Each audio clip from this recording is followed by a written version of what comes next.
Meskipun Past Lives nggak masuk di nominasi Best Cinematography Academy Award tahun ini, tapi nggak masalah.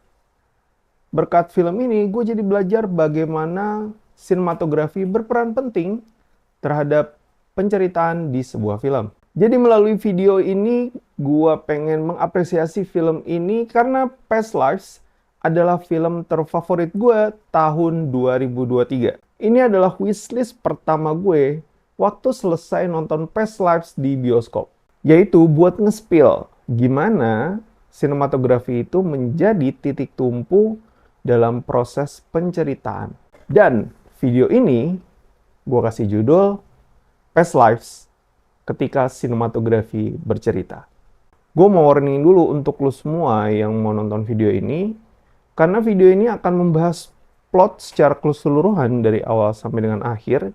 Jadi gue akan membahas banyak banget major spoiler. Jadi buat lo yang belum nonton, boleh banget nonton dulu filmnya di streaming service karena sudah tersedia. Tapi buat lo yang doyan spoiler, nggak apa-apa, stay aja dulu, nonton video ini sampai habis, baru nonton filmnya juga boleh banget.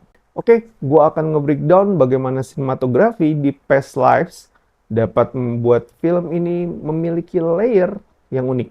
Jadi, gue akan ngambil 10 shot yang paling memorable buat gue, yang nunjukin bagaimana mood karakter yang terjadi dari awal film sampai dengan akhir. Dan bakalan coba menginterpretasikan 10 shot tersebut. Shot pertama ada di scene di mana Nora dan Haesung muda berpisah pertama kali karena keluarga Nora yang mutusin buat pindah ke benua Amerika Utara dan Nora punya mimpi untuk menjadi penulis yang mendapatkan Nobel Sastra. Di shot ini kelihatan kan ya, tangga yang dipilih Nora lebih tinggi daripada jalan yang diambil sama Haesung. Kayak ngegambarin gimana mimpi dan harapan keduanya. Terlihat jalan yang diambil Nora adalah tangga yang menjulang tinggi dengan ujung tangga yang jauh lebih bersinar. Sedangkan Haesung mengambil jalan yang juga naik, tapi jauh lebih landai, dengan ujung jalan yang lebih redup daripada sekitarnya. Scene ini penting banget untuk ngasih status quo ke kedua karakter utama di film ini. Karena nantinya, scene ini akan menjadi callback yang gitu deh pokoknya. Oke, kita lanjut. Shot kedua, ada di scene di mana Nora yang ngasih tanda tangannya di samping kaca saat dia pindah ke asrama tempat tinggal para penulis. Terlihat di scene ini, bingkai kaca ngebelah gambar menjadi dua. Kalau gue coba split screen dengan tarik garis tengah, terlihat Nora seperti meninggalkan masa lalunya dan memulai lembaran baru. Jadi di scene ini digambarin kalau bayangan cermin Nora adalah masa lalu. Ingat, kata kuncinya adalah bayangan dari Nora. Karena bayangan ini nantinya akan digunain lagi sebagai elemen bercerita di sequence 5. Shot ketiga, ada di scene flashback yang terdapat momen Nora dan Haesung kecil sedang playdate di taman bermain. Scene ini tepat setelah Nora nyamperin Haesung pas pertama kali ketemu setelah 24 tahun lamanya berpisah. Nah, di shot ini kelihatan ada frame within frame yang mengurung Nora dan Haesung dengan ukuran frame yang berbeda. Frame dari Nora masih kelihatan lebih besar dibandingkan frame Haesung yang gue interpretasikan bahwa Nora masih belum terpengaruh oleh adanya Haesung dan masih memiliki mimpi yang dia jaga sejak close contact dengan Haesung 12 tahun yang lalu. Sebelum scene ini, atau tepatnya sebelum shot ini, mikro ekspresi dari Haesung itu pedih banget. Berasa pedih. Ngegambarin kayak ada rasa kangen yang ditumpuk oleh Haesung dan itu terakumulasi bertahun-tahun. Dan gak pakai lama setelahnya langsung di follow up di shot keempat. Ada di scene yang continued dari scene sebelumnya pas Nora nyamperin Haesung. Kalau gue split screen di sini, kelihatan Haesung yang lebih ngedeket ke tengah. Nah, interpretasi gue adalah shot ini pengen ngeliatin gimana Hesong masih berharap ke Nora. Makanya Hesong lebih ngedeket ke bagian tengah daripada Nora. Jujur aja, buat para sinefil yang main Twitter waktu itu beredar adanya deleted scene ketika Nora dan Hesong bertemu. Dan mereka bermain, dan akhirnya ya udah scene-nya dihilangin, shotnya dihilangin. Karena gue rasa kalau misalkan scene itu masih ada, gue nggak tahu betapa mental breakdown-nya gue dan teman-teman semua para sinefil yang nonton di sini tuh. Kecil, cuma ini doang, tapi efeknya kampret sih, parah sih. Cuma karena film ini terlalu didominasi oleh hal-hal yang implisit. Jadi scene yang megang ujung kemeja Nora itu emang baiknya dihapus aja sih, karena terlalu eksplisit. Iya kan? Oke, lanjut. Shot kelima, ada di scene Nora dan Hesong yang sedang naik kereta. Nora sih seneng-seneng aja dijengukin mantan calon pacarnya ya kan. Mantan calon nih. Lah itu Hesong pusing. Ketemu yang dia sayang tapi nggak bisa digapai. Di shot ini kelihatan tiang yang jadi pegangan keduanya itu ngebelah screen-nya ya kan. Kalau ditarik garis biar split screen-nya lebih tegas, kelihatan ada frame within frame yang masih nunjukin kalau frame dari Hesong masih lebih kecil dibandingkan frame dari Nora. Gue rasa sih masih overwhelmed lah ya. Baru ketemu ya paling beberapa menit sih. Scene berikutnya kan Nora dan Hesong tuh jalan-jalan, mereka ngobrol, hahihi. Ya chatting-chatting mungkin kayak kelihatan masih awkward dikit, tapi juga udah mulai mencair, makin lama juga makin deket, makin banyak yang diobrolin juga, sampai mereka juga udah kehabisan bahan obrolan. Ya makin makin paham satu sama lain lah. Meskipun begitu kan kelihatan mereka ada canggungnya juga, tapi kangen, kangen, tapi canggung. Cuma mulai shot berikutnya, ini adalah seperti dunia yang diputar balikan. Siap-siap? Kita lanjut. Shot ke-6 ada di scene ketika Nora baru aja pulang setelah ketemuan dan jalan seharian sama Hesong. Kelihatan di shot ini ada frame yang ngurung Nora dan ngasih lihat kalau di sisi Nora itu jauh lebih gelap dibandingkan sisi Arthur. Interpretasi gue adalah Nora ini mulai galau, makanya dikasih sisi gelap. Tujuan dia di Amrik udah mulai goyah. Makanya setelah itu deep talk sama Arthur kan ya di kasur. Dan ya lu tahu apa yang terjadi saat deep talk itu. Untungnya si Arthur ini kan green flag ya. Untungnya loh. Coba kalau red flag. Apa nggak ada pertengkaran rumah tangga?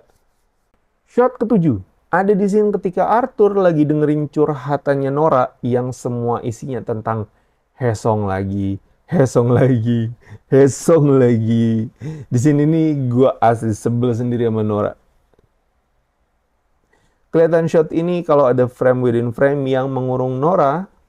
Dan sempat gue bahas di shot kedua pas Nora tanda tangan di asrama penulis kalau bayangan di cermin mempunyai arti masa lalu. Dan itu muncul di sini. Masa lalu Nora kembali datang dan itu yang bikin Nora galau.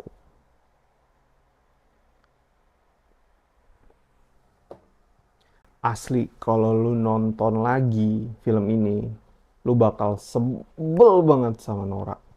Karena kan di scene itu, jadi Nora sama Arthur itu lagi ngobrol. Noranya lagi sikat gigi, dan Arthurnya tuh lagi bikin kopi atau lagi nyiapin minum gitu kan.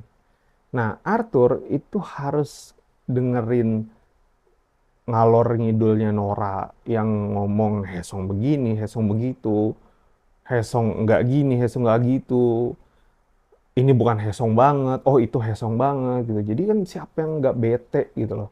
Itu mukanya Arthur tuh udah sebel, tapi ya dia istrinya gitu loh. Mau nggak mau kan harus dengerin. Malah sampai nanya Arthurnya, Lu masih ada rasa sama Hesong? Atau Hesong ganteng atau enggak sih? Gitu-gitu kan. Ya itu adalah bukti atau sebuah respon yang sebenarnya udah jengah. Tapi karena nggak bisa marah gitu kan sama istrinya, jadilah ya begitulah yang keluar. Dan gue rasa lu nonton scene itu bakalan kesel banget sama Nora. Sebel banget, serius. Kita mah ngerasakan jadi kasihan ya sama Arthur ya. Sabar ya. Shot ke-8 ada di scene ketika Nora ngajak Arthur buat ketemu sama Hesung dan mereka minum-minum lucu sambil ngobrol di bar. Di shot ini kelihatan ada frame within frame yang ngasih lihat kalau frame dari Nora udah mengecil. Sedangkan frame dari Hesung udah lebih gede daripada Nora. Nah, interpretasi gue adalah sekarang gantian nih. Nora mulai kekurung sama masa lalunya dan Hesung gua rasa udah mulai berusaha untuk melepaskan masa lalunya. Nah, pas di scene ini, Nora kan bertugas sebagai interpreter ya. Karena dia berdua sama Hesong ngobrolnya itu pakai bahasa Korea. Sedangkan kan Arthur nggak ngerti ya. Arthur ngertinya dikit-dikit lah. Gitu. Karena dia belajar dikit waktu Hesong mau datang gitu kan. Atau pas lagi ngobrol sama Nora. Nah, di situ kan Hesong ngomongnya itu agak-agak deep talk gitu kan. Dia mengenang masa lalu, itu sebagai bahan rilis dia untuk move on, yang gue rasain ya. Sedangkan justru di situ Nora nggak terlalu banyak nge-translate apa yang diomongin sama Haesong, seingat gue. Kebanyakan Nora justru dia lagi menerima memori-memori yang Haesong ungkapin di situ, dan itu ngebuat Nora jadi galau. Disitulah frame within frame yang menginterpretasikan keadaan Haesong dan Nora. Shot ke-9. Ada di scene ketika Haesong pamitan sama Nora buat balik ke Korea. Sejujurnya ini scene yang paling bikin nahan napas. Bayangin aja mereka udah tahu kalau itu bakalan jadi pertemuan terakhir mereka nih. Kalau gue hitung, itu persis 1 menit mereka saling lirik, lihat-lihatan, dan nggak ada satu kata pun keluar dari Nora dan Haesong. Di shot ini udah kelihatan lah ya, bisa ditarik garis tengah buat split screen. Dalam kondisi yang sama, at least mereka berdua selama semenit itu udah coba buat saling lepasin, saling rela, saling paham kalau itu adalah pertemuan terakhir. Aftertaste di scene ini tuh, Kokoro ini tuh nyut-nyutan luar biasa, asli. Selama semenit itu gue tuh beneran nahan napas. Kayak yang nungguin apa sih yang terjadi selanjutnya. Karena kan gestur mereka kayak, gue pengen peluk lu tau. Pengen peluk lu buat terakhir kali. Iya sih. Gue ngerasanya sih gitu sih. Cuma kayak gregetan aja ya. Gue rasanya udah sih pelukan aja terakhir kali udah gitu loh. Kayak lu ketemu pertama kali kan lu pelukan gitu loh. Kenapa sih di akhir tuh nggak mau pelukan? Tapi malah ya udah saling diem, saling hmm, hmm, senyum aja. Pedih, pedih, pedih. Dan shot terakhir ke-10 ada di scene callback dari shot pertama pas Nora dan Haesong berpisah. Dan pas Haesong manggil Nora terakhir kali sebelum berangkat, muncullah shot ini. Kelihatan jalan yang ditempuh sama Haesong adalah jalan yang gelap tapi berujung terang. Beda dengan tangga yang ditempuh sama Nora yang jalannya terang tapi berujung gelap. Berkebalikan sama yang scene yang pertama. Karena yang paling breakdown setelah pertemuan mereka berdua adalah Nora. Sedangkan Haesong ya udah karena emang kangen aja sama Nora, terus mau ketemu, dan udah ketemu, ya udah dia move on.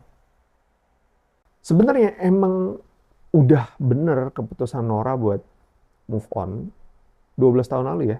Ya waktu mereka chatting-chattingan via Facebook itu. Keputusan Nora ya udah selesai urusan mereka. Nora move on. Tapi saat itu kan Haesung belum move on ya. Jadi ya mungkin Haesung yang ngebet, Nora ya udah ngeyain lah ya. Padahal sebenarnya kalau misalkan Nora mutusin, ya udah gue harus move on, gue nggak akan kontak lo lagi. Ini nggak akan kejadian nih film kayak gini nih, nggak akan kejadian. Jadi dari film yang slice of life begini aja, sinematografi bisa dijadikan sarana atau media sebagai tempat atau sebagai titik tumpu yang dapat memberikan layer bercerita yang unik untuk sebuah film. Dan itu dirasakan di film Past Lives. Yang kita tahu kan ya, kalau ngelihat kedua karakternya aja ya memang itu sudah lengkap sebenarnya. Tapi ngedukung banget nih adanya sinematografi yang seperti ini. Dia juga bisa bercerita, ngedukung plotnya, ngedukung mood dari kedua karakter yang ada, dan itu luar biasa. Meskipun Past Lives nggak dapet nominasi Best Cinematography di Academy Award, tapi nggak masalah. Buat gue, Past Lives udah jadi pemenang lah ya di sinematografi. Buat gue. So, sekian dulu video kali ini yang udah ngebahas bagaimana sinematografi bercerita di film Past Lives. Buat lo yang udah nonton Past Lives, share di komen gimana rasanya pas nonton film ini. Selesai nonton ini tuh apakah lu ikutan breakdown, apakah lu sebel sama Nora, apakah lu sebel sama Haesung, apakah lu kasihan sama Arthur atau apa, tulis aja di komen. Dan kalau lu suka kontennya, jangan lupa like dan share ke teman-teman lu juga yang suka banget sama film Past Life ini. Sampai ketemu lagi di video-video berikutnya.